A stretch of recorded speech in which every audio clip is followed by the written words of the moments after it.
بآواز بلند صلوات.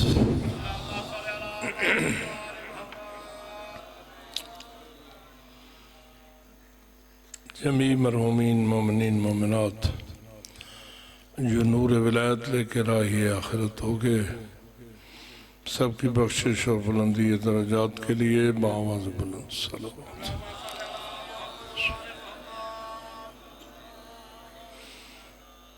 ہمارے اسلاف اور بزرگان جنہوں نے مشقتیں اٹھائیں اور قربانیاں دیں اور حسینیت کے پیغام کو ہم تک پہنچایا، ان کے اس عظیم احسان کو سلام پیش کرنے کے لیے بآواز بلند صلوات.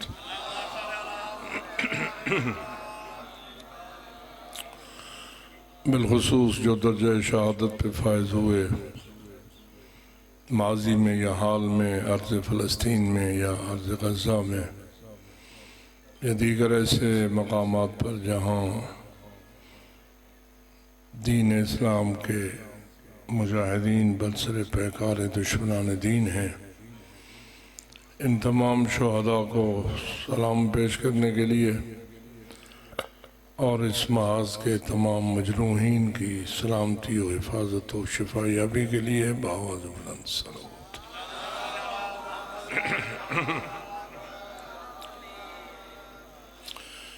ان سب کی تعزیت بارگاہ حضرت ولی العصر علیہ السلام میں عرض کرنے کے لیے بآواز بلند صلوات.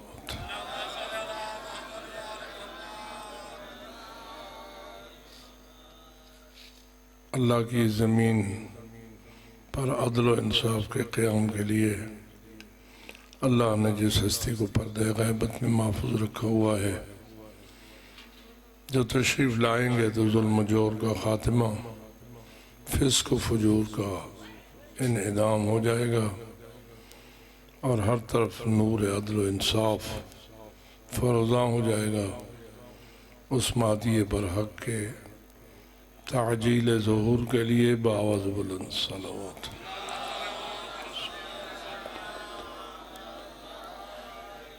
جتنے بھی اہل ایمان اس مجلس میں تشریف لائے ہیں یا نہیں لا سکے، جتنی حاجات رکھتے ہیں ان کی حاجات کی برابری کے لیے، جو مریض اور بیمار ہیں، بالخصوص سید شہزاد حسین صاحب کی دختر جو مریضہ ہے، ان کی صحت و سلامتی کے لیے، اور جنہوں نے ہم سے اپیل کر رکھی ہے یا نہیں کی ہے، ان سب کی شفاء کامل و عاجل کے لیے بآواز بلند صلوات.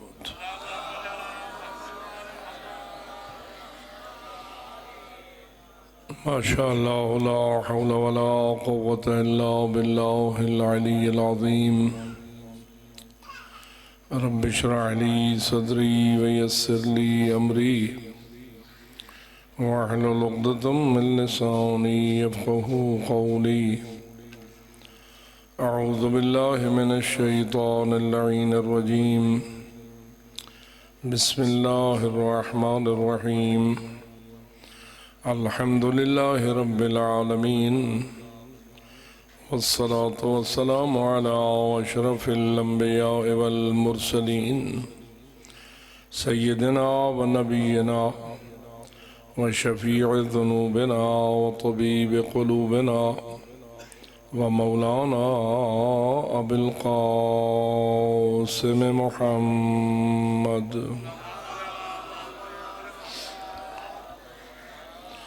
والصلاة والسلام على أهل بيته الطيبين الطاهرين المعصومين الغر الميامين المنتجبين المكرمين الذين قال الله تعالى في حقهم إنما يريد الله ليذهب عنكم الرجس أهل البيت وَيُطَهِّرَكُمْ تَطْهِيرًا.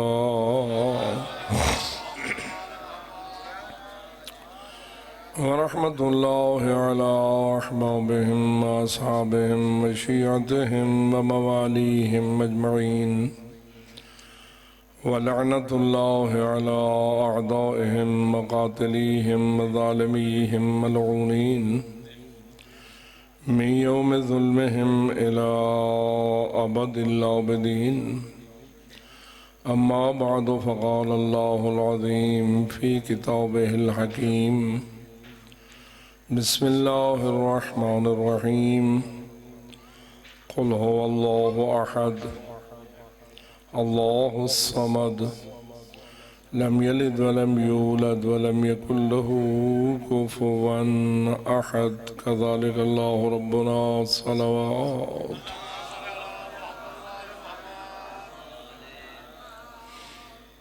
نعرہ تکبیر،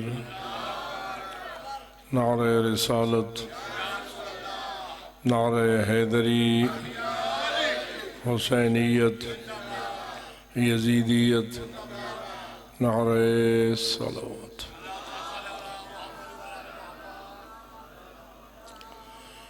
شکر ہے اس اللہ کا جس نے اپنی معرفت کے لیے خود ہی انتظام فرمایا، اور شاید اسے اپنی معرفت کا نظام اس سے بھی زیادہ حبیب اور محبوب ہے جتنا اس نے ہمارے رزق کے لیے انتظام فرمایا ہے۔ اگرچہ کہ ہماری حالت جو ہے وہ یہ ہے کہ ہمیں رزق زیادہ پیارا لگتا ہے اور اس اللہ کی معرفت اتنی پیاری نہیں لگتی ہے۔ یہ ہمارا نقص ہے، یہ ہماری کمزوری ہے، اور بالخصوص ان لوگوں کو اپنی کمزوری کی طرف زیادہ توجہ کرنی چاہیے جن کو معرفت الہی کے لیے محمد و آل محمد جیسے معصوم پیشوا دیے گئے ہیں۔ چلو جن لوگوں نے محمد و آل محمد کی پیشوائی کو قبول نہیں کیا اور وہ معرفت الہی میں ناکام ہیں، ناقص ہیں، ان کا زیادہ شکوہ کرنا چاہیے۔ یہ جو محمد و آل محمد کی پیشوائی کو قبول کر کے بھی اس معرفت کی اہمیت کو نہیں جانتے، ان کا زیادہ شکوہ کرنا چاہیے۔ پتہ نہیں میرا سوال آپ نے سمجھا یا نہیں سمجھا۔ واضح ہے کہ یہ دنیا اور اس کے اندر جتنے بھی انسان تشریف فرما ہیں، عام مردم شماری بشری کے ادارے جو کچھ مشہور کرتے ہیں وہ یہی ہے کہ اس وقت اللہ کی زمین پر تقریباً 8 ارب انسان آباد ہیں۔ کتنے آباد ہیں؟ آبادی عام طور پر 8 ارب تک پہنچی ہوئی ہے۔ ان میں سے محمد و آل محمد کو پیشوا ماننے والے اور محمد و آل محمد کو پیشوا نہ ماننے والوں کا باہمی تناسب کیا ہے؟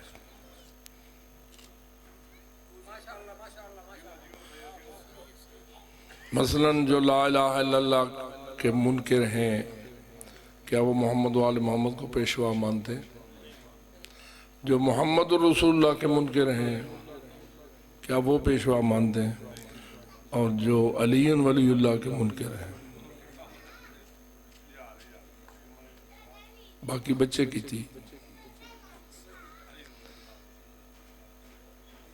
لا الہ الا اللہ کے منکروں کی تعداد ویسے ہی بہت زیادہ ہے، پھر اس کے بعد محمد رسول اللہ صلی اللہ علیہ وآلہ وسلم کے منکروں کی تعداد اس سے دوسرے نمبر پر ہے، اور جہاں تک علی ولی اللہ کے منکروں کی تعداد ہے انہوں کو تو ساڑھے زیادہ تنگے ہوئے، اور وہ سب کچھ جو کچھ کر رہے ہیں اپنی اکثریت کی بنیاد پر کر رہے ہیں۔ باقی کتنے بچے جو محمد و آل محمد کو اپنا حقیقی پیشوا مانتے ہیں؟ ان کی تعداد بہت قلیل بچی یا نہیں؟ قلیل من عبادی الشکور، میرے شکر گزار بندے ہمیشہ تھوڑے ہی ہوتے۔ اب سب سے اس تمہید کے بعد سوال ہے، رزق زیادہ اہم ہے یا معرفت؟ جی، آل محمد کی معرفت جب تک معرفت الہی تک نہ پہنچائے وہ معرفت محمد و آل محمد کا دعویٰ تو ہو سکتا ہے، حقیقی معرفت نہیں ہو سکتی۔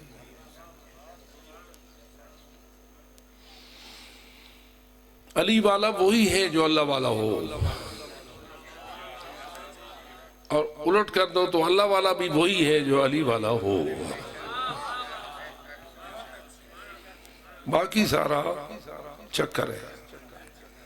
دعویٰ ہے میں اللہ والا ہوں اور وہ علی والا نہیں تو چکر ہے، دعویٰ ہے کہ میں علی والا ہوں اور اللہ والا نہیں، آنکھو چاہا باواز بلند صلوات۔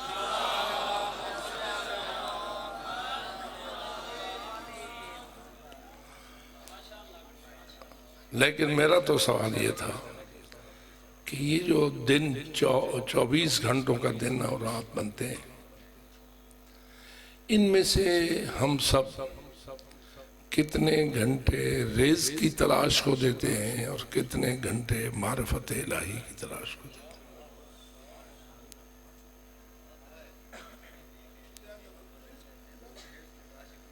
یہ دکاندار، یہ تاجر، یہ مزدور، یہ کاشتکار، یہ بڑے بڑے مل اونرز اور فیکٹریز اونرز، اور یہ چھوٹے چھوٹے چھاپڑی فروش اور ریڈی فروش، سارے ہی کس کی تلاش میں ہیں؟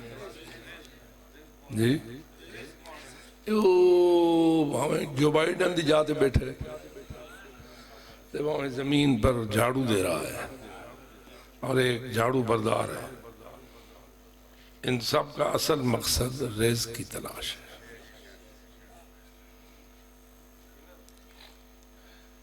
رزق کی تلاش کی اہمیت ہمارے ہاں زیادہ ہے، معرفت الہی کی اہمیت زیادہ ہے۔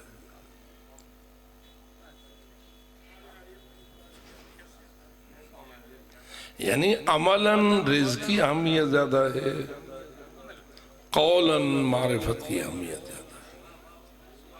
وَلِمَ تَقُولُونَ مَا لَا تَفْعَلُونَ كَبُرَ مَقْتًا عِندَ اللَّهِ أَن تَقُولُوا مَا لَا تَفْعَلُونَ۔ قرآن پکار پکار کر فرما رہا ہے، کیوں ایسی بات کہتے ہو جو کرتے نہیں ہو؟ اللہ کو سب سے زیادہ ناراضگی اس بات پر ہوتی ہے کہ تم جو کہتے ہو وہ کرتے نہیں۔ شکر ہے اللہ کا، کونے کونے میں کہیں کہیں کوئی ایسی محفل سج جاتی ہے جو رزق کی اہمیت کی اتنی قائل نہیں ہے جتنی معرفت کی اہمیت کی قائل ہے۔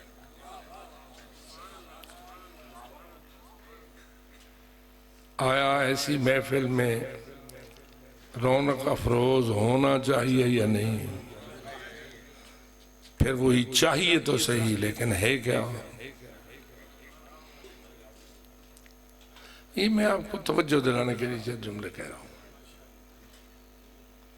اگلا سوال یہ ہے کہ معرفت علی برائے معرفت محمد مصطفیٰ ہے اور معرفت محمد مصطفیٰ برائے معرفت خدا۔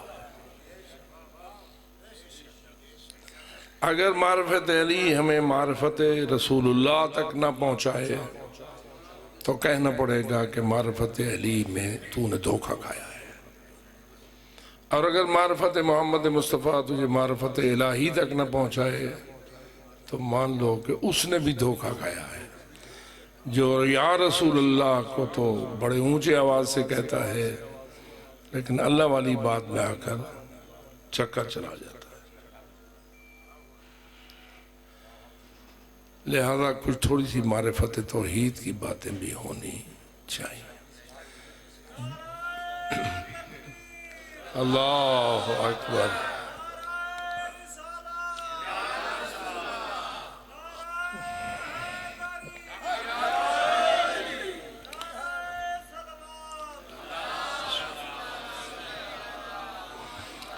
تھوڑا ایک جملہ اور توحیدی عرض کر دوں. یہ جو نعرہ آپ لگا رہے ہیں یہ مجھے اپریشیٹ کرنے کے لیے لگا رہے ہیں یا اپنے مولا کو گواہ بنانے کے لیے لگا رہے ہیں؟ دیکھیے نا آپ نے کیا کہا ہے نعرہ حیدری کے جواب میں؟ نعرہ حیدری. یہ علی کا ہے نا. کس کو پکارا ہے؟ کس علی کو؟ جو تمہارا مولا ہے. تو مولا کو گواہ بنایا ہے یا نہیں؟ جی جب کوئی کسی کو پکارتا ہے تو پکارنے میں کوئی فلسفہ تو ہوتا ہے. تو مولا علی کو آپ نے پکارا تو اس لیے کہ مولا علی میری طرف متوجہ ہو جائیے. جب وہ متوجہ ہوں گے تو گواہ بن گئے یا نہیں؟ ہو گئے نا گواہ. چلو اس گواہی کو سامنے رکھتے ہوئے چند جملوں کو سماعت فرمائیے. نہ میری تقریر کو اپریشیٹ کرنے کے لیے، نہ میرے نمبر لگانے کے لیے، اور نہ آج جلسہ کہیں لٹیا اس کا فیصلہ کرنے کے لیے. کیونکہ یہ فیصلے ہمارے عوام کرنے کے عادی ہو چکے ہیں. کہیں مجلس جلسہ ہوا، بعد میں بیٹھ کر یہ نمبر لگاتے ہیں، آج فلانے دے نمبر زیادہ لگا، آج فلانے دی مجلس ایڈی اچھی تھی گئی کوئی لہیسی تب پتر لگی سی. تیر فلانے سارے تا وان بٹے نے گئے اوندہ تھا کاکھ نہ بڑھے. یہ تبصرے بی بی سی والے تقریباً ہر مجلس اب جلسے کے بعد بانیان، سامعین، حاضرین کی عادت بن گئی ہے. میں کہہ رہا ہوں کہ یہ چند جملے جو میں آپ کی خدمت میں عرض کرنے کی سوچ بیٹھا ہوں، ان سب باتوں سے ذرا بالاتر ہو کر سچے علی والے بن کے سنیے. اگر نیت ہے تو بآواز بلند صلوات پڑھیں.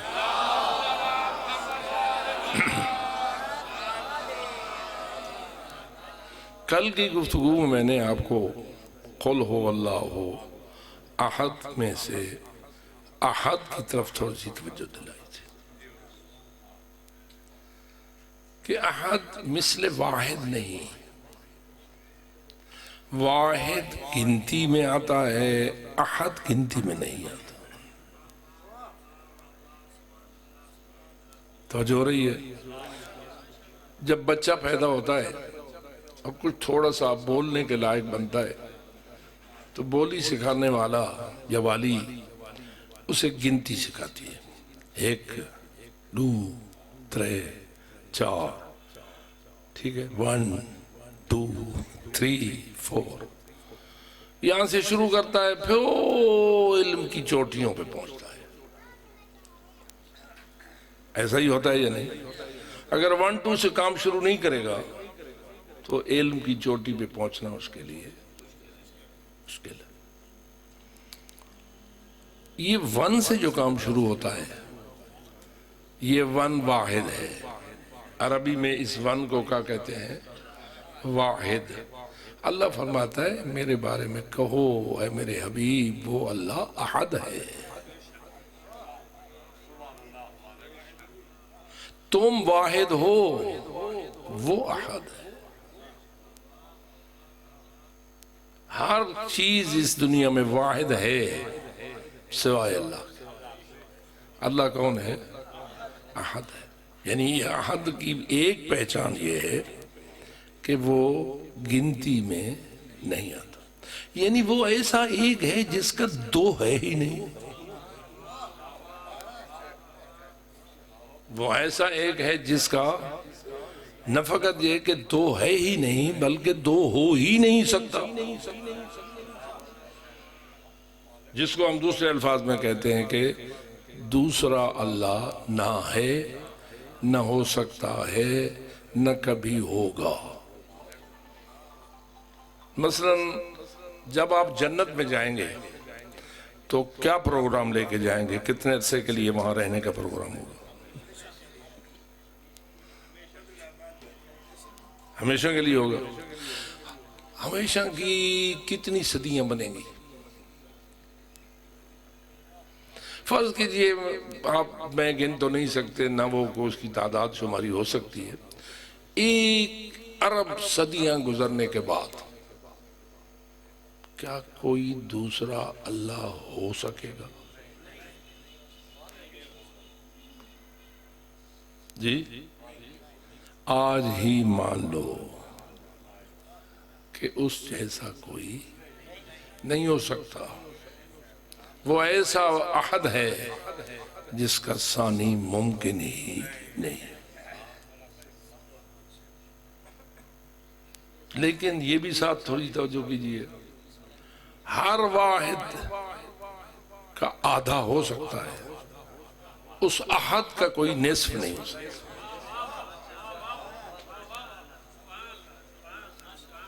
نہ نصف ہو سکتا ہے، نہ ثلث ہو سکتا ہے، نہ ربع ہو سکتا ہے، نہ ادھا تھی سکتے، نہ تریہائی تھی سکتے، نہ چوتھائی تھی سکتے۔ 4 ٹکڑے مل جائیں تو 1 ہوتا ہے، اس کے ٹکڑے ہو ہی نہیں سکتے کہ وہ کوئی ایک ٹکڑے مل کے بنے۔ آپ ایک چیز کے 100 ٹکڑے بھی کر سکتے ہیں، ایک چیز کے 1000 ٹکڑے بھی کر سکتے ہیں، جو واحد ہو اس کو تے ٹکڑے ہو سکتے ہیں، جو احد ہو۔ تھوڑا سا فرق ذہن میں رکھیے، اگر وہ واحد علی ہو تو کیا ایسے کئی علی مل کے وہ احد بن سکتا ہے؟ تھوڑا حساس پہلو،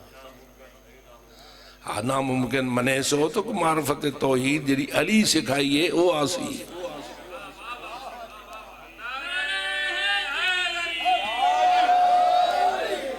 یعنی میرا سوال یہ ہوا، کتنے علی ملیں تو وہ ایک اللہ ہو جائے؟ کتنے محمد ملیں تو وہ احد اللہ ہو جائے؟ آپ کتنے اماموں کے قائل ہیں؟ ان 12 میں سے علی کتنے ہیں؟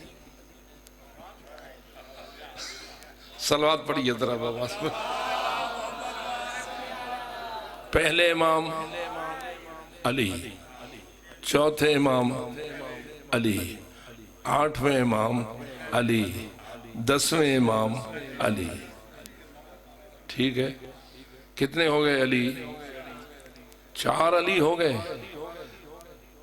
علی تو آپ کے سامنے 4 پڑے موجود ہیں، یہ 4 مل کے اس احد کے برابر ہو جائیں گے؟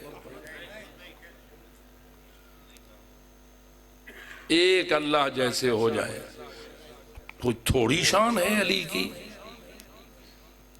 کوئی تھوڑی عظمت ہے علی کی؟ علی خیر البشر من ابا فقط کفر۔ علی پوری کائنات کے بشر کا سردار ہے، جو انکار کرے وہ کافر ہے۔ یہ کوئی میرا جملہ نہیں، حدیث رسول ہے۔ علی خیر البشر من ابا فقط کفر۔ علی پوری کائنات کے انسانوں کا سردار ہے، کائنات میں انسان تھے ان کا بھی سردار ہے، جو ہیں ان کا بھی سردار ہے، جو آئیں گے قیامت تک۔ جب انسانیت کا سلسلہ ختم کر دیا جائے گا اور اس کے بعد اللہ کسی نئے انسان کو پیدا نہیں کرے گا، اس وقت تک ذرا غور کیجئے، علی ان سب کا سردار ہے، یعنی ان سب سے افضل ہے۔ یہ سارے مل کے بھی ایک علی کے برابر ہو سکیں گے؟ یہ انگنت انسان، یہ ناقابل تعداد بشر، بے شک ان میں تو حضرت ابراہیم کو بھی لے آ، ان میں حضرت موسیٰ و عیسیٰ علیہ السلام کو بھی لے آ، شامل کر لے تمام انبیاء کو سوائے محمد مصطفیٰ کے، ساری کائنات کے بڑے سے بڑے شان والے انسان جو گزر گئے یا جو قیامت تک آئیں گے، یہ سب مل کے علی کے برابر ہو سکتے ہیں۔ جی اپنا اپنا عقیدہ محفوظ کیجئے کہ کالے پچھیونے وے یہ نمبر توڑے ہی گال تے لگنے یا گجڑی جنت کھڑی ہے میں مفت کوئی نہیں، تو یہ سارے مل جائیں اپنے تمام فضائل سمیت، اپنے تمام مناقب و کمالات سمیت، تو ایک علی کی برابری نہیں کر سکتے۔ اس کی غلامی تو کر سکتے ہیں، اس کی برابری نہیں کر سکتے۔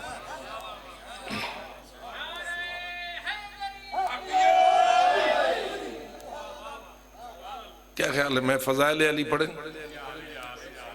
یا میں علی توحید پڑھی؟ اصل مسئلہ ہے ہم جب توحید پڑھتے ہیں تو اسی کے اندر فضائل آل محمد پڑھتے ہیں۔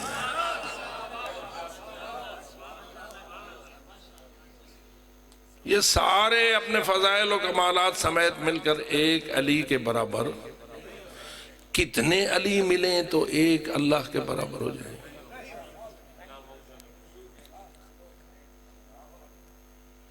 اب پتہ چلا کہ اللہ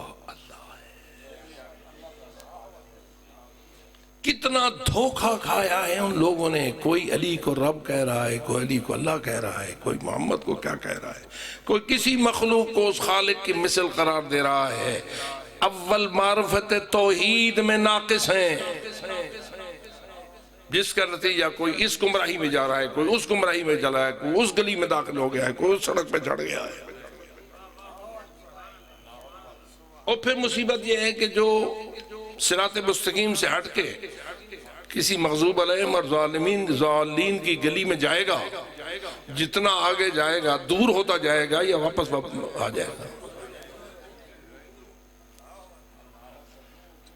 نیک بخت ہے وہ جو صراط مستقیم کو چھوڑتا ہی نہیں۔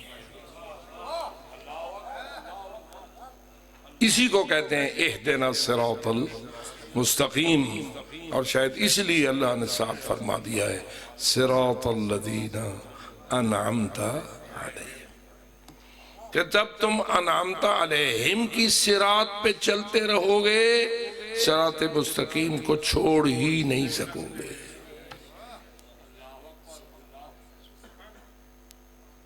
لیکن اگر کوئی ہماری مجلس میں 20 سال شریک ہونے کے بعد غالی اور مفوضہ ہو کے مرے،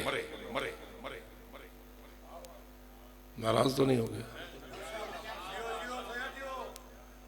تو وہ گمراہ ہو کے مرا یا ہدایت پہ مرا؟ جی گمراہ ہو کے مرا، صراط مستقیم کو چھوڑ دیا تھا یا صراط مستقیم پہ برقرار رہا تھا؟ کیونکہ اگر صراط مستقیم پہ رہتا پھر تو گمراہی کی طرف جانے کی کوئی گنجائش نہیں تھی، اور جو ایسا ہو گیا اس کو مجلسیں صراط مستقیم پر بحال نہ رکھ سکی تھی۔ اس نے تو ساری زندگی مجالس سنی، مجلسیں سنی، پڑھی پڑھائی، جلسے کیے، وڈے تو وڈے مولوی سڈے جن کی ایک ایک کی فیس کوئی لاکھوں میں ہے، جن کا ایک ایک منٹ لاکھوں میں ہے۔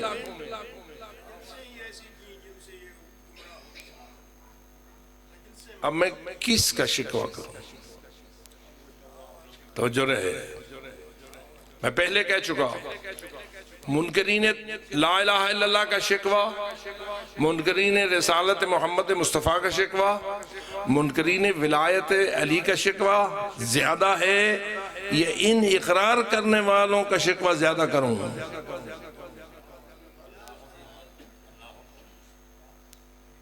وہ تو علی والا ہو گئے گمراہ ہو گیا، معلوم ہوا تو علی والا نہ بن سکا۔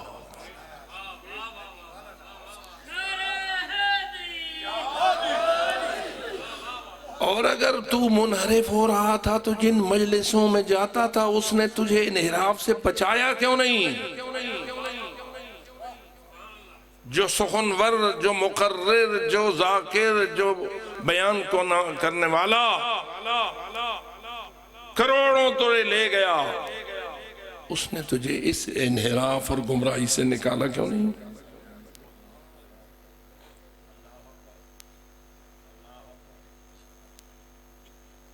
تو اس لیے معرفت توحید پر گفتگو ایسے انداز سے کرنا جس سے شیطان کبھی تجھے گمراہ نہ کر سکے، یہ واجب ترین عمل ہے۔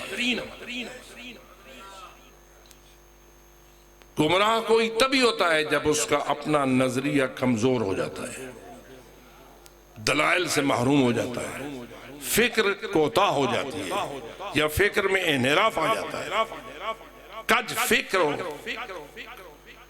گمراہ شخص پھر غلط راستے پہ ہی دور چلا جاتا ہے، واپس پلٹنا اس کا اتنا آسان نہیں ہوتا۔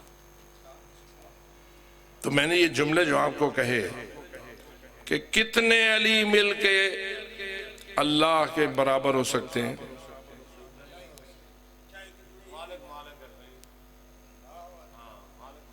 بابا علی کی چھوٹی شے ہے نہیں بھی۔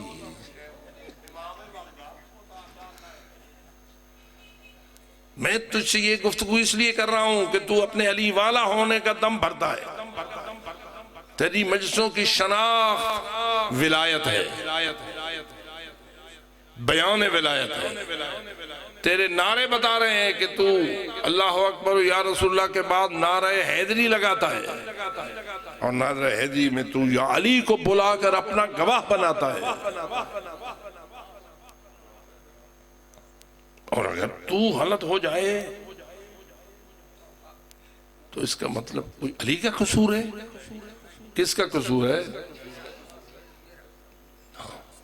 ان مجلسوں کا قصور کہ جس نے تجھے ان غلطیوں سے بچانے والا کردار انجام نہیں دیا۔ میں حیران ہوتا ہوں، بس اوقات بعض بڑے بڑے لفظ رب سے دھوکہ کھا جاتے ہیں۔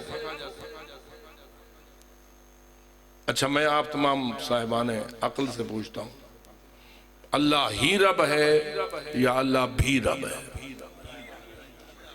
بل سوچ گنو، چھوٹے بڑے سارے، پھر سوچ لو، میری وجہ سے نہیں، اپنی سوچ کے مطابق، اپنے ایمان کے مطابق، اپنے عقیدے کے مطابق جواب دو، اللہ ہی رب ہے یا اللہ بھی رب ہے؟ ہی کہاں ہوتا ہے اور بھی کہاں ہوتا ہے؟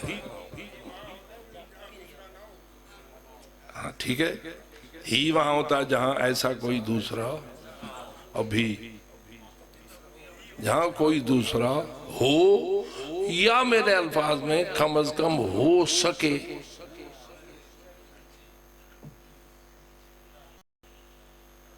ہو تو بھی ہو سکے تو بھی ہی کہاں ہوگا؟ جہاں نہ کوئی اس جیسا دوسرا ہو اور نہ اس جیسا دوسرا کبھی ہو سکے۔ اپنے عقیدے کو محفوظ کیجئے، اپنے ایمان کو مضبوط کیجئے۔ فتووں سے ہم نہیں ڈرتے، وہاں بھی تھی گئے سہیں، دشمن اہل بیت تھی گئے سہیں۔ او بابا ہم تو اس گود میں پلے ہیں جن کو تم نے وہابی کہہ کے، اب ہمیں کیا ڈر ہے؟ تم جو مرضیہ کہتے ہو، ہم تیری آوازوں کے پیچھے نہیں دوڑتے، ہم محمد و آل محمد کے علم کے قداگر ہیں۔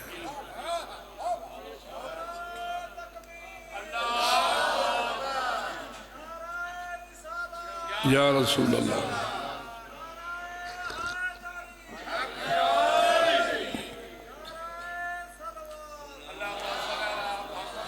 چلو ایک اور بات، 1,24,000 نبی،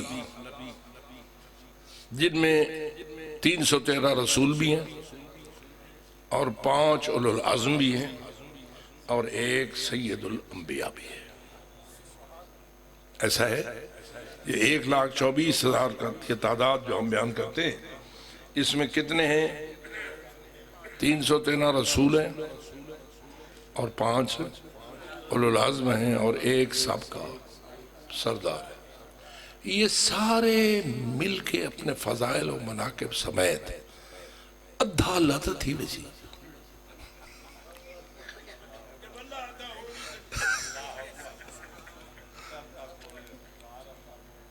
چلو چوتھائی اللہ، چلو 1/100 اللہ،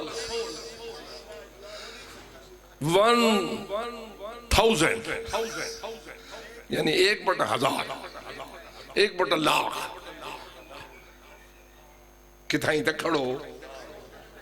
اب سمجھ آئی کیوں نہ کر رہے ہو؟ اس لیے کہ اب پتا چلا کہ معرفت توحید ربانی کیا ہے۔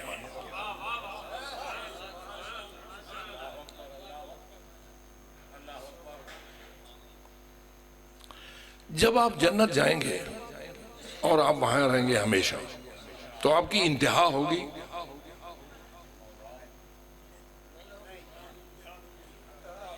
بولو۔ میں تو بڑی سادہ گفتگو کرنے کی کوشش کرتا ہوں کہ جس کو ایک پرائمری بچہ بھی سمجھنے میں کامیاب ہو جائے، ورنہ میں نے وہ فلسفے کی زبانیں بھی پڑھی ہوئی ہیں، مجھے پتا ہے کہ واجب الوجود کیا ہوتا ہے، ممکن الوجود کیا ہوتا ہے، حادث کیا ہوتا ہے، اور قدیم کیا ہوتا ہے، تسلسل کیا ہوتا ہے، اور دور کیا ہوتا ہے، یہ تو ہم پڑھے ہوئے ہیں۔ لیکن آپ کے سامنے اپنے علم کی دھاک بٹھانے کے لیے گفتگو کرنا جرم ہے۔ کلم الناس علی قدر عقولہم، نحن معاشر الانبیاء امرنا ان نکلم الناس علی قدر عقولہم۔ ہم انبیاء کے گروہ کو اس اللہ کا امر ہے کہ لوگوں سے بات ان کی عقلی سطح پہ جا کے کرو۔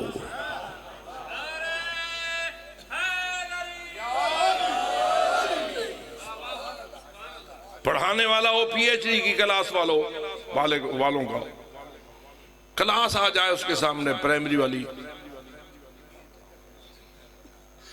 اور وہ وہاں وہی لیکچر جھاڑے جو اس نے پی ایچ ڈی والوں کے پاس جھاڑا تھا، تو بتاؤ ان چھوٹے بچوں کے پلے کیا پڑے گا؟ جی کچھ بھی نہیں پڑے گا۔ اور پھر وہ پی ایچ ڈی والے استاد صاحب کہیں امتحان دو، کتنی فیصد پاس ہوں گے؟ سارے فیل ہوں گے۔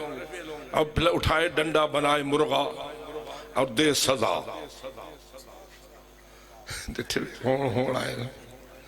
اس لیے اے ممبر پہ آنے والے ایسا استاد نہ بن کہ کل تو لائے کہ سزا ہو جائے۔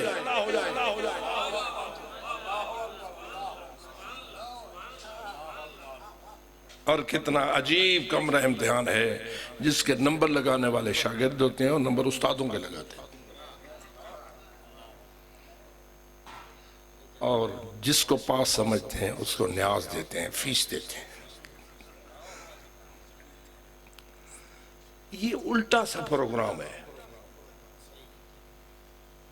عمل معکوس ہے جو جاری ہے، اور اس کی اصلاح کے لیے جو نام لیتا ہے اس پہ تبرے ہوتے ہیں۔ جس ہستی نے صحیح المحافل والمجالس لکھی تھی اس کے ساتھ کیا ہوا؟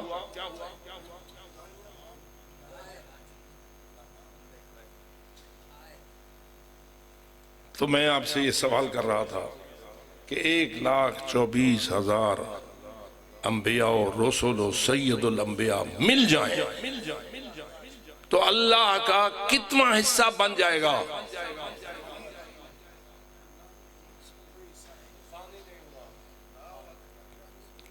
اور اگر کوئی کہے تو میں کیا کہوں؟ یہی کچھ کہوں گا، تجھے اللہ کی معرفت سے خالی ہے۔ تو نے نہج البلاغہ کیا پڑھا؟ آپ سے میں پوچھ رہا تھا، جنت میں جاؤ گے ہمیشہ رہو گے نا؟ آپ کا کہیں خاتمہ ہوگا تو آپ بھی تو ہمیشہ رہنے والے ہو جائیں گے۔ آپ بھی ہو گئے ہمیشہ والے۔ اور آپ کا اللہ. اب بتاؤ تم اللہ کی مثل ہو گئے یہ نہیں؟ اب وہ نقطہ ڈھونڈنا پڑے گا نا کہ تجھے ہمیشہ رکھنے والا ہے وہ کوئی اور ہے. اگر وہ تجھے محمد و آل محمد کے صدقے ابدیت دے دے تو تو اس کی مثل نہیں ہو جائے گا. زندگی دینے والا اور ہوتا ہے، زندگی لینے والا اور ہوتا ہے. زندگی دینے والا اور ہے اور زندگی پانے والا. محمد و آل محمد کو زندگی کس نے دی؟ نہیں، ایک شخص یہ بیان کر گیا، ہم اس وقت بچے تھے، یہ بیان ہمارے بزرگان کے درمیان گھوما کہ اللہ نے اپنی عزت رکھ لی، محمد و آل محمد کو پیدا کر دیا، ورنہ محمد و آل محمد پیدا ہوا چاہتے تھے. پتہ نہیں گال سمجھی ہوئی یا نہیں سمجھی. یعنی اگر اللہ ان کو خلق نہ کرتا تو وہ از خود خلق ہو جاتے. اللہ نے اپنی عزت رکھ لی کہ اے توال تھینن تے میں توال ہی میں رہ گیا ہوں. ایسے شخص کے پاس نہ معرفت محمد و آل محمد ہے نہ ان کے رب کائنات کی معرفت. اور وہ شخص پتہ نہیں کہاں سے اس یہ فلسفے لے کے آیا تھا. مجھے اس کی کوئی بحث کرنے کی ضرورت نہیں ہے، میں تو فقط ایک بات کی طرف آپ کی توجہ کا.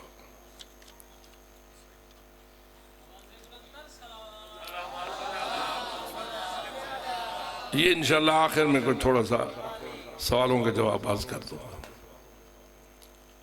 ہونا چاہیے سوالوں کے جواب باز کر دوں. خیر، تو آپ کو بھی ابدیت ملے گی یا نہیں؟ اگر آپ کو ابدیت نہ ملے تو آپ ولایت علی کے قائل کیوں ہوئے؟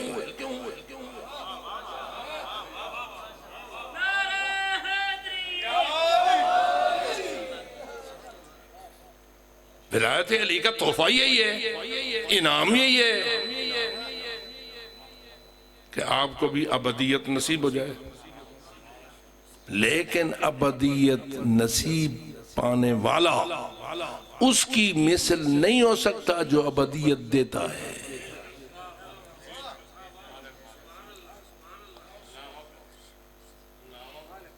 محمد و آل محمد کے فضائل و مناقب سے دھوکہ مت کھاؤ.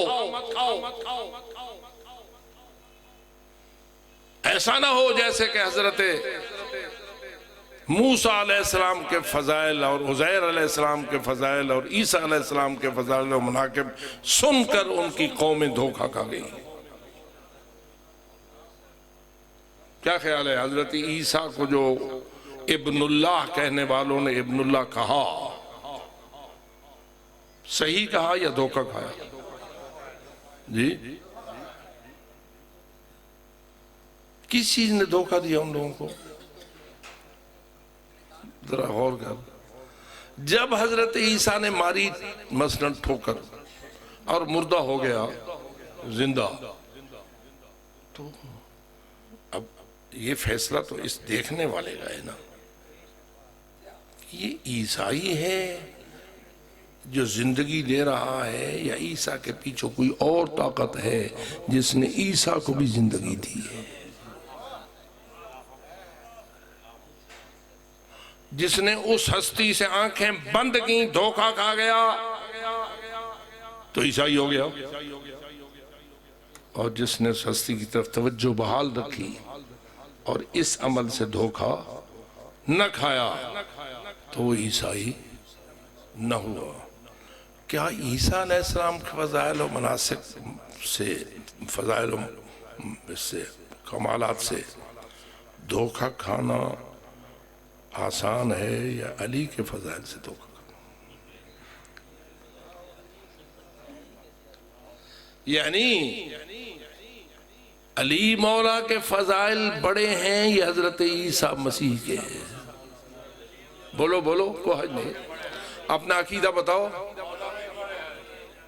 حضرت مولا علی عیسیٰ علیہ السلام سے افضل ہیں یا عیسیٰ علیہ السلام مولا علی سے افضل ہیں؟ اور اگر 5 نمبر لینے والے سے کوئی دھوکہ کھا جاتا ہے تو 5,000 نمبر لینے والے سے دھوکہ کھا جائے۔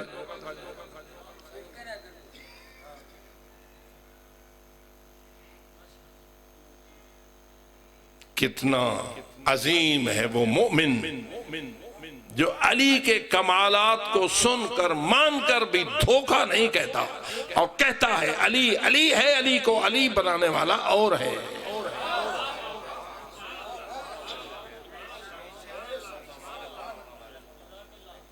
اور یہ تب ہو سکتا ہے جب اس کے پاس معرفت ولایت کے ساتھ ساتھ معرفت توحید بھی موجود ہو۔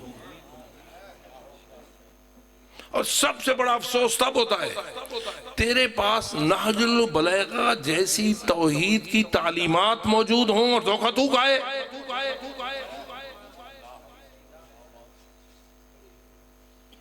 یہ بات صحیح ہے کہ یہ جو نہج البلاغہ ہے یہ مولا علی کی تعلیمات پر مشتمل خطبات اور مکتوبات اور کلام علی ہے یا نہیں؟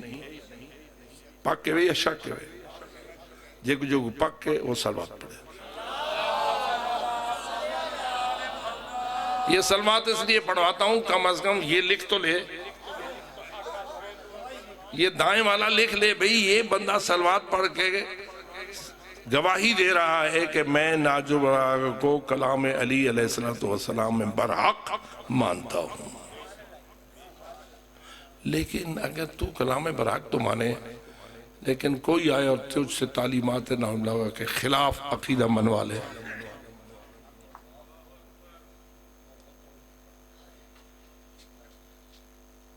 تو قصور کس کا؟ بھائی غیر تجھ سے تب جا کے منوا سکتا ہے جب تو علی کی تعلیمات کو صحیح طور پر نہ سمجھے۔ اگر تو سمجھ لے گا تو پھر کیا ایک نہیں کروڑوں گمراہ ابلیس خود بھی آ جائے تو تجھے گمراہ نہ کر سکے۔ سلمان ایسے سلمان نہیں بن گیا، ابو ذر ایسے ابو ذر نہیں بن گیا۔ بہت ماریں کھائیں حضرت ابو ذر نے، لیکن اس منزل پہ معرفت پہ تھا کہ علی اس کے سامنے اٹھ کھڑے ہوتے تھے۔ اعلان ہو گیا تھا مدینہ میں ابو ذر کا لحل و حلیہ سمیت ربضہ کے صحرا کی طرف بھیجا جائے گا، اور کسی مدنی کے لیے اجازت نہیں ہے کہ وہ ان کے وداع کے لیے نکلے۔ پورا مدینہ اپنے گھروں میں بیٹھا رہا، لیکن جب ابو ذر اپنی راہ ربضہ پہ چڑھے تو راستے میں علی بمائے حسنین اور بمائے اپنے خواص کے کھڑے ہوئے تھے۔ تو سنتا ہے نا کہ رسول اکرم زہرا کے استقبال اور اس کے احترام کے لیے کھڑے ہوتے تھے، لیکن مجھے بتا زہرا بھی کسی کے احترام کے لیے کھڑی ہوتی ہوگی یا نہیں؟ یعنی زہرا مولا علی کے احترام کے لیے استقبال کرتی ہوگی یا نہیں؟ تیرا ایمان کیا کہتا ہے؟ کرتی ہوگی نا؟ اب جس علی کے احترام کے لیے وہ زہرا کھڑی ہو جاتی ہے، جس زہرا کے احترام کے لیے سید الانبیاء کھڑے ہو جاتے ہیں، وہی علی کھڑا ہے ابو ذر جیسے کے احترام کے لیے۔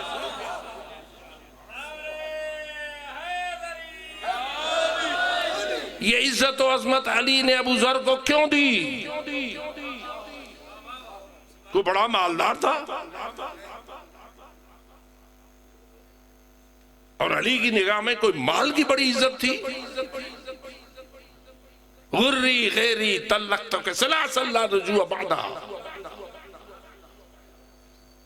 علی تو دنیا کو اس نگاہ سے دیکھتے تھے، الدنیا جیف ہے وَتِلَابُهَا کِلَاب، دنیا ایک مردار دھرنگا گوشت ہے جس پہ ٹوٹنے والے کتے ہوتے ہیں۔ یہ علی کا فرمان ہے۔ اس علی کے بارے میں تو یہ سوچ رکھ سکتا ہے کہ ابو ذر کے اس لیے احترام کرتے ہوں گے کہ ابو ذر مالدار تھا جبکہ وہ تھا ہی نہیں۔ صورتحال یہ تھی کہ جب فوت ہوتے ہیں تو ان کے پاس کفن کا ٹکڑا ہی نہیں تھا، اور بیٹی کو یہ وصیت کر کے جا رہے تھے کہ میں اس خلوت ربضہ میں فوت ہو رہا ہوں، تیرے پاس نہ کفن ہے، نہ دفن کا وسیلہ ہے، نہ کوئی معاون ہے، نہ کوئی مددگار، بس اتنا کرنا، میری لاش میرے جنازے کے اوپر کپڑا ڈال کر یہ جو حاجیوں کا راستہ اس صحرا سے گزر رہا ہے نا، اس کے کنارے بیٹھ جانا۔ میں نے اپنے پاک نبی سے سن رکھا ہے کہ میرے غسل و کفن والے بھیج دے گا۔ بچی تو کون ہے؟ کہا میں ابو ذر کی بیٹی ہوں اور وہ میرے بابا کا جنازہ پڑا ہوا ہے، کوئی نہیں جو ان کو کفن و دفن کر سکے۔ مالک نے اپنے سارے قافلے کی منت کی کہ پہلے اس فریضے کو ادا کریں اور پھر یہ سفر جاری کریں۔ ہو گیا نبی کا فرمان سچا۔ بتا کتنا یقین تھا نبی اکرم کے فرمان پر ابو ذر کو۔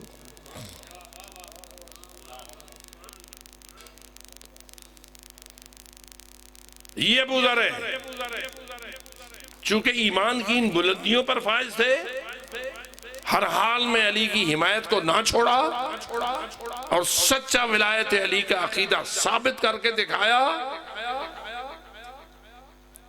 تو نتیجہ یہ نکلا کہ علی کو نے بھی کبھی ابو ذر کو نہ بولا، بلکہ مالک اشتر نے اس ابو ذر کی یتیم بیٹی کو ساتھ لیا، کہا آ تجھے اس کے گھر پہنچا دوں جو یتیموں کا ٹھکانہ ہے، اور مراد علی ابن ابی طالب کا خانہ اقدس تھا۔ اب جو بچی حضرت علی کے گھر میں علی کے سائے تلے پلی ہوگی، بتا اس بچی کی شان کیا ہو۔ عزیزان محترم، کس کی عزت میں اضافہ ہوتا ہے؟ مال و دولت عزت میں اضافے کا وسیلہ نہیں، علم و معرفت معرفت کا وسیلہ ہے، اطاعت و تابعداری معرفت اس کا عظمت کا وسیلہ ہے۔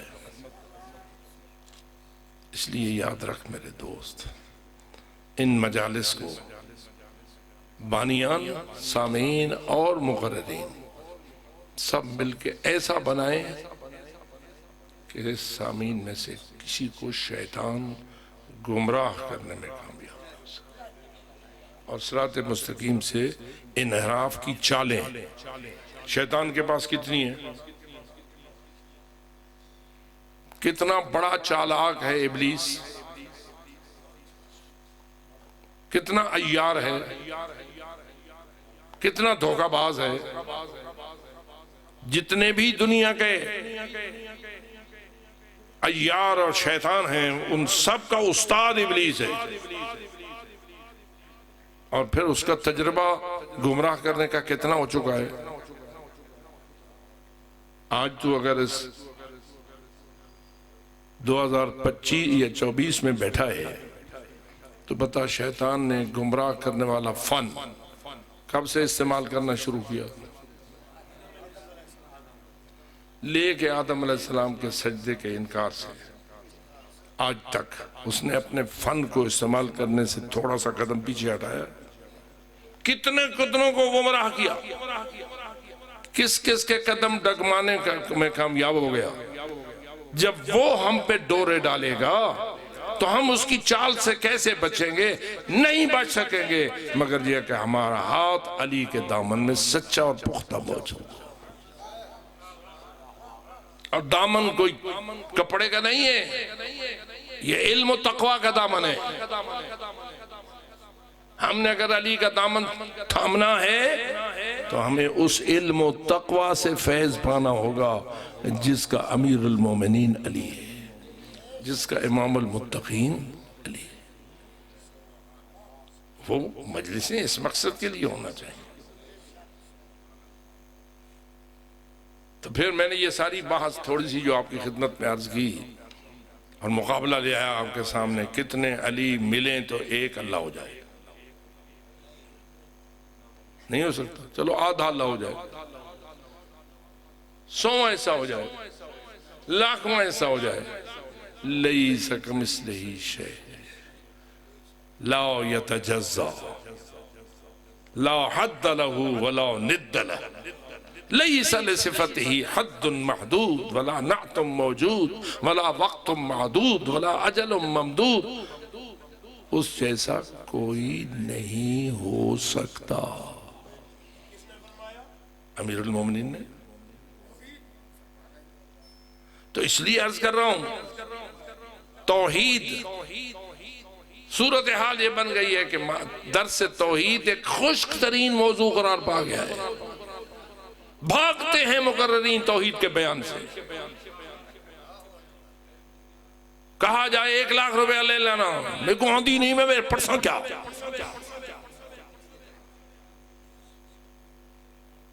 لیکن آپ کو اس مدرسے میں کوئی اگر درس توحید مل رہا ہے تو بآواز بلند صلوات پڑھیں۔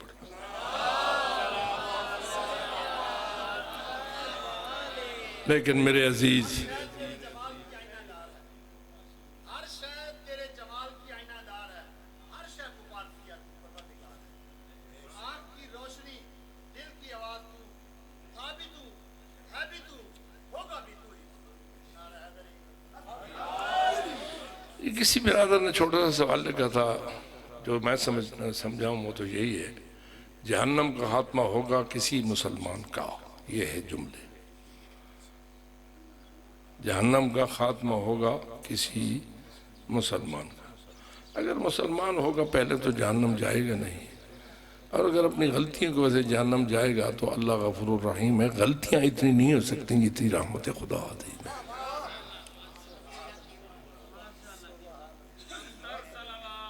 اللہ، ہماری یہ گفتگو تو ایک زبانی ہوتی ہے، اصل درس توحید دیا ہے انہوں نے جنہوں نے اپنا سر کٹایا ہے توحید کے لیے، جنہوں نے اپنی چادریں لٹائی ہے توحید کے لیے، جنہوں نے اپنے گھر لٹائے ہیں توحید کے لیے، جنہوں نے اپنے جوان دیے ہیں توحید کے لیے، جنہوں نے علی اصغر دیے ہیں توحید کے لیے۔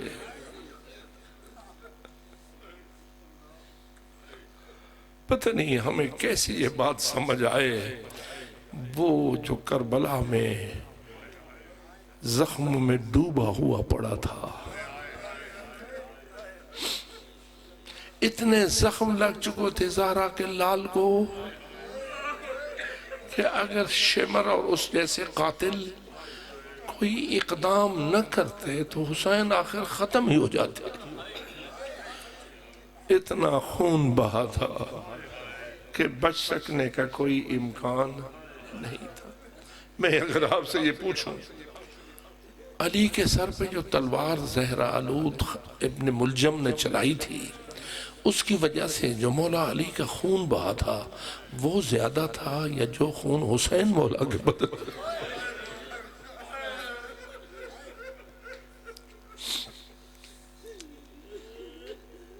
کون سا ایک عام مسلمان عزادار بھی یہ بات نہیں سمجھ سکتا؟ علی کا خون بہا، ریش خون آلود ہوئی، چہرہ خون آلود ہوا، لیکن پھر بیٹے پہنچ گئے، پٹیاں باندھ دی گئی، علاج شروع ہو گیا۔ تقدیر الہی تھی، علی نے زخم سے جاں بر نہیں ہونا تھا، تشریف لے گئے اس دنیا سے۔ لیکن میں تو یہ توجہ دلانا ہوا ہے، علی زخم کے اعتبار سے تو بڑا زخمی تھا یا تیرا لال حسین بڑا تھا؟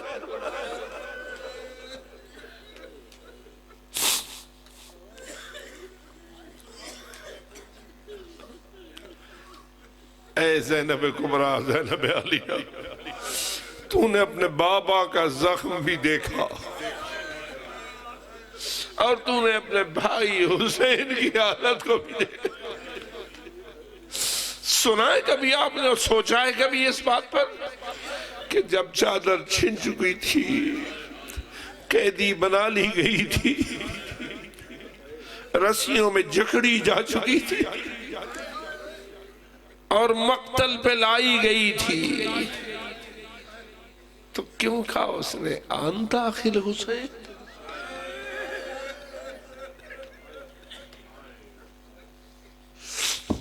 کیا تو میرا بھائی حسین؟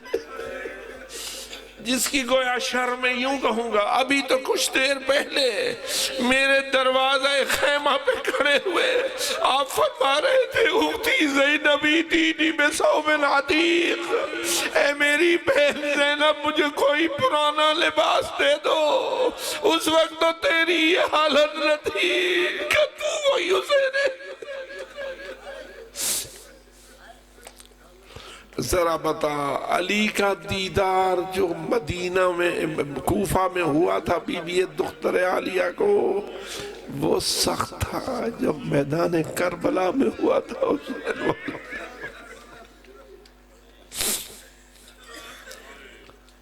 ایک بہن کے لیے اپنے بھائی کا تو چھوٹا سا زخم ہی برداشت نہیں ہوتا.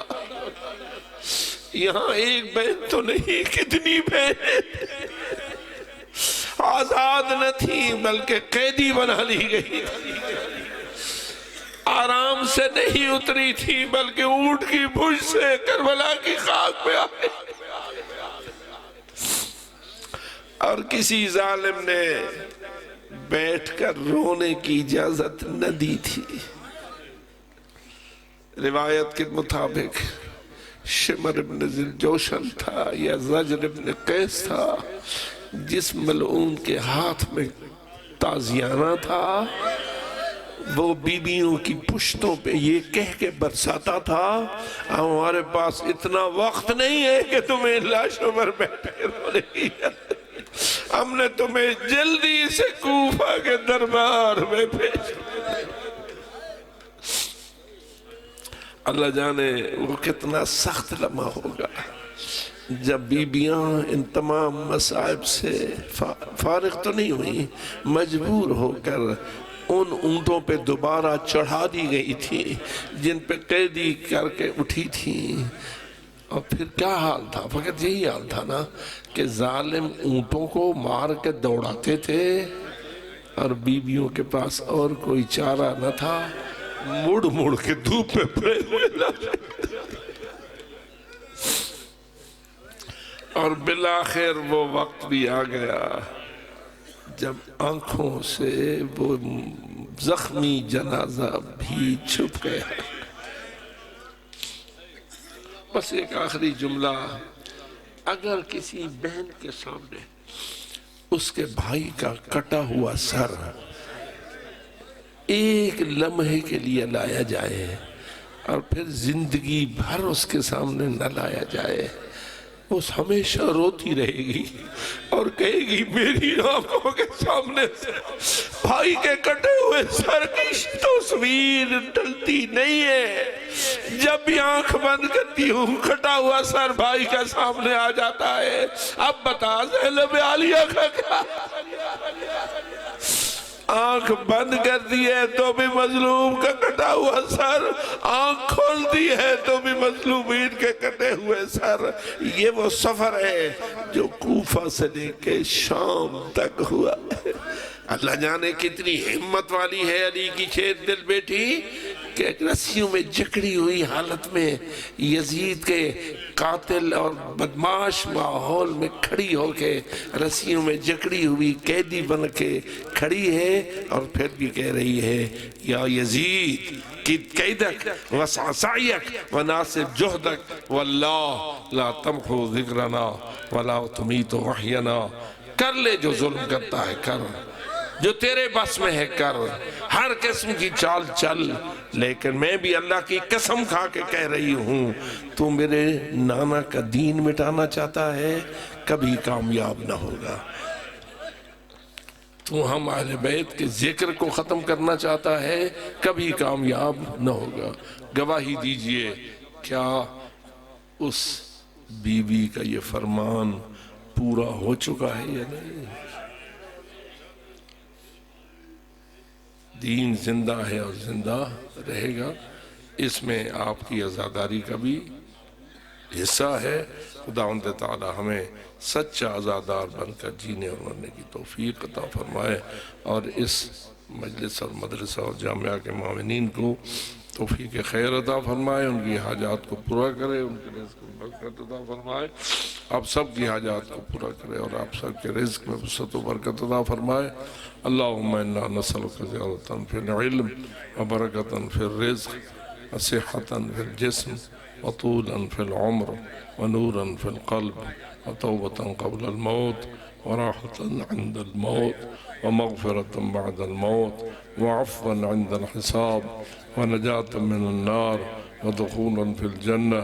اللهم افعل بنا ما أنت أهله ولا تفعل بنا ما نحن أهله، بحق نبيك محمد وآله الطاهرين وبفضلك ورحمتك يا أرحم الراحمين۔